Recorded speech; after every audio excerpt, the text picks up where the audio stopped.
Ya les cayó la barredora.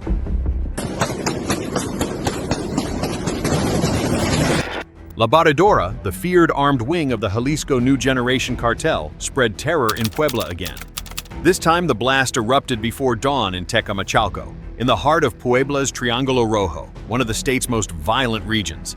Silence was replaced by bursts of gunfire ricocheting through dark streets and vacant lots. The criminal group answered the advance of federal forces, convinced the night still belonged to them. It didn't. The clash broke out when units from the Navy, the Mexican Army, the National Guard, and state forces closed the net. It was a tactical, immediate response against crime, controlled fire, flanking movement, and the securing of key points. For several minutes, the exchange kept the area on edge as officers tightened control of the perimeter. There were no deaths or injuries, but tension and fear took over the scene. Once the armed resistance was neutralized, the operation moved toward its inevitable outcome. En un operativo interinstitucional se detuvieron a 9 personas por los delitos de homicidio en grado de tentativa, portación de arma de fuego, delitos contra la salud, entre otros. 9 alleged hitmen linked to the Jalisco New Generation cartel were arrested. Among them were Eduardo N., alias El Gordo, and Alex Rigoberto N., known as El Tamash, along with 7 other cell members.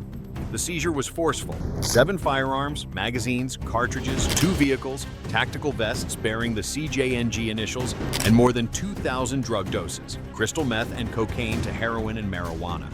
The blow directly reduced the group's armed capacity and distribution reach in a zone central to criminal disputes. However, it wasn't the only hit for Mexican authorities. While Puebla burned with tension, Veracruz exposed another dimension of organized crime.